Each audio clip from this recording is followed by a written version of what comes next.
Assalamualaikum warahmatullahi wabarakatuh. Perkenalkan, nama saya Afifah Yusriza, mahasiswi semester 6, perwakilan dari Duta Lingkungan Hidup Universitas Muhammadiyah Profesor Dr. Hamka, Fakultas Keguruan Ilmu dan Pendidikan. Di sini saya akan menjelaskan mengenai mari menjaga bumi demi masa depan yang lebih baik. Untuk mengelola lingkungan hidup, pemerintah mengeluarkan Undang-Undang Nomor 32 Tahun 2009 tentang perlindungan dan pengelolaan lingkungan hidup, yang mencakup rangkaian kegiatan pengelolaan lingkungan hidup dari perencanaan, pemanfaatan, pengendalian, pemeliharaan, pengawasan, dan penegakan hukum. Lingkungan hidup terdiri dari lingkungan alami, buatan, dan sosial. Jenis lingkungan hidup yaitu alami dan buatan. Lingkungan hidup alami, lingkungan yang terbentuk dari proses alam, terdiri dari berbagai sumber ekosistem beserta komponen-komponen di dalamnya, baik berupa fisik, biologis, non-biologis. Lingkungan hidup buatan, sebuah lingkungan yang terbentuk diakibatkan campur tangan manusia atau sengaja dibuat oleh manusia dengan teknologi untuk membentuk lingkungan layak tempat. Selanjutnya ada jenis lingkungan hidup alami, terbagi menjadi dua, darat dan air. Contoh lingkungan hidup alami di darat ada bukit, gunung, lembah, padang rumput, hutan.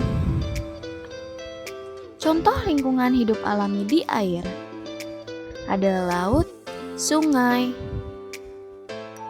danau, rawa. Contoh lingkungan hidup buatan perkampungan, jalan, sekolah, taman, kawasan industri, dan lain-lain. Lalu yang terakhir ada lingkungan hidup sosial. Lingkungan hidup sosial adalah lingkungan yang menjadi tempat berlangsungnya beraneka ragam interaksi sosial yang terjalin antara berbagai kelompok. Kebutuhan manusia yang tidak ada habisnya seringkali membuat manusia bertindak berlebihan, artinya mengeksploitasi lingkungan sebesar-besarnya demi memenuhi kebutuhan hidup. Dampak yang ditimbulkan akibat eksploitasi besar-besaran adalah kerusakan lingkungan hidup. Kerusakan lingkungan hidup justru akan menimbulkan dampak negatif terhadap kehidupan manusia itu sendiri. Kerusakan lingkungan hidup dapat menimbulkan bencana alam seperti banjir dan tanah longsor. Agar bencana alam tersebut tidak terjadi, maka manusia harus berhenti mengeksploitasi lingkungan dan mulai melakukan pelestarian lingkungan hidup. Pelestarian lingkungan hidup memiliki beberapa tujuan, antara lain mengendalikan pemanfaatan sumber daya alam secara arif dan bijaksana, mewujudkan manusia sebagai pembina dan mitra lingkungan hidup, melaksanakan pembangunan berkelanjutan dan berwawasan lingkungan demi kepentingan generasi sekarang dan generasi mendatang, dan mewujudkan kelestarian antara hubungan manusia dengan lingkungan hidup. Sedikit atau banyaknya di antara kalian mungkin belum atau sudah mengetahui masalah yang terjadi secara nyata di bumi tempat yang kita tinggali. Berikut beberapa berita mengenai sebab akibat kerusakan lingkungan alam.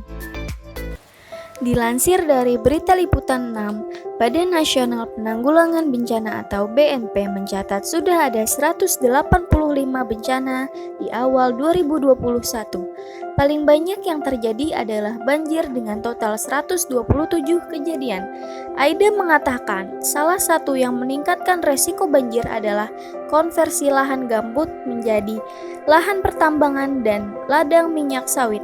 Lahan gambut memiliki fungsi hidrologi yang sangat penting dalam menyerap kelembapan dan hujan, ujarnya. Jika lahan gambut menjadi kering dan kehilangan kemampuannya menyerap air, maka akan menjadi genangan permanen. Longsor pada dasarnya disebabkan oleh erosi tanah yang tidak kuat, pastinya karena tutupan dan fungsi lahannya sudah berubah. Lalu yang kedua ada paus mati dengan 40 kg sampah di perutnya. Paus terdampar di sebuah pantai di Filipina dengan hampir 40 kg sampah di perutnya. Pada Maret 2019, seekor paus tewas terdampar di pantai Filipina dengan kondisi mengenaskan. Ditemukan sekitar 88 pon atau setara 39,9 kg sampah di dalam perutnya. Ditemukan pula bukti bahwa paus tersebut mengalami muntah darah sebelum akhirnya tewas akibat syok pada saluran pencernaan, kelaparan, dan dehidrasi berat. Terdapat begitu banyak plastik dalam perutnya sampai-sampai paus tersebut kesulitan makan dan tidak mendapat nutrisi yang dibutuhkan tubuhnya. Lalu yang ketiga ada ribuan titik kebakaran hutan Amazon akibat deforestasi. Di Brazil, deforestasi adalah praktik yang umum dilakukan untuk membakar lahan yang ditujukan pertanian. Orang-orang Brazil menggunakan metode tebang dan bakar atau slash and burn, yakni dengan menebang seluruh vegetasi, membiarkannya kering, lalu membakarnya. Deforestasi ini menyebabkan kasus kebakaran yang sulit dikendalikan di Amazon. Antara bulan Januari hingga Agustus 2019, jumlah titik api dilaporkan mencapai 72.000. Selain ketiga masalah tersebut, ada beberapa kasus mengenai pelanggaran analisis dampak lingkungan atau disebut AMDAL. AMDAL adalah kajian mengenai dampak penting suatu usaha atau kegiatan yang direncanakan pada lingkungan hidup yang diperlukan bagi proses pengambilan keputusan tentang penyelenggaraan usaha atau kegiatan berdasarkan Peraturan Pemerintah Lingkungan Hidup Nomor 38 Tahun 2019. Contoh kasus AMDAL di bidang pertambangan. Kasus AMDAL yang terjadi di lingkungan hidup Sungai Malinau, Kalimantan Utara. PT Mitra Bara Adi Permana PT MA, perusahaan tambang batubara di Malinau Selatan, Kalimantan Utara yang berada di bawah Bara Multi Group. Mitra dari PT MA adalah Idemitsu Kosan, perusahaan Jepang yang bergerak di bidang energi dan tambang. Pelanggaran AMDAL yang dilakukan pada tahun 2019.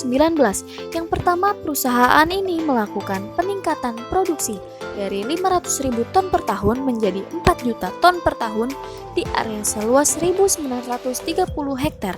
Yang kedua, air sungai Malinau warnanya berubah menjadi coklat dalam kurang lebih 10 tahun terakhir. Yang ketiga, aktivitas penambangan berdampak besar terhadap hewan-hewan yang ada di hutan yang berada dalam konsesi perusahaan. Solusi berdasarkan AMDAL. Yang pertama, eksploitasi operasi produksi batubara kapasitas yang sesuai dengan AMDAL, yaitu kurang dari 1 juta ton per tahun. Yang kedua, diperlukannya kegiatan pemulihan fungsi lingkungan hidup sebagaimana dimaksud pada Permen LH Pasal 9 Nomor 38 Tahun 2019 Ayat 1. Dari berbagai macam kerusakan yang terjadi, berikut upaya menjaga kelestarian lingkungan yang dapat kita lakukan. Upaya dapat dilakukan dimulai dari hal-hal kecil. Yang pertama ada membuang sampah pada tempatnya. Lalu yang kedua adalah mengelompokkan sampah berdasarkan jenisnya, seperti sampah organik, non-organik, dan B3. Sampah organik adalah jenis sampah yang mudah membusuk seperti sisa makanan, sayuran, daun-daun kering, dan sebagainya. Sampah ini dapat diolah lebih lanjut menjadi pupuk kompos.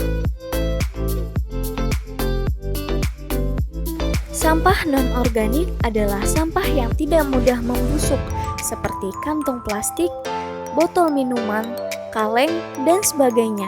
Sampah-sampah jenis ini dapat kita daur ulang kembali menjadi kerajinan atau barang-barang lain yang lebih bermanfaat. Sampah B3 adalah sampah bahan berbahaya atau beracun. Contoh sampah B3 ialah seperti limbah rumah sakit, limbah pabrik, limbah bahan-bahan elektronik, dan lain-lain. Bahan yang termasuk limbah B3 memiliki salah satu atau lebih karakteristik seperti mudah meledak, mudah terbakar, bersifat reaktif, beracun, menyebabkan infeksi, dan bersifat koresif. Lalu yang selanjutnya adalah menghemat penggunaan kertas. Selain itu, kita juga perlu merawat tumbuhan dan hewan yang ada di rumah.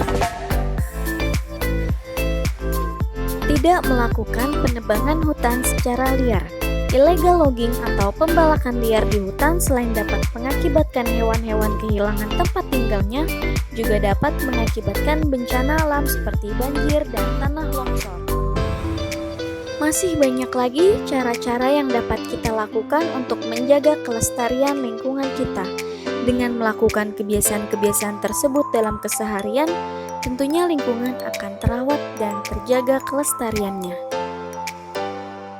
Baik, sekian dari saya. Semoga apa yang saya sampaikan dapat menyadarkan kalian tentang pentingnya menjaga lingkungan. Mari menjaga bumi demi masa depan yang lebih baik dengan melestarikannya. Wassalamualaikum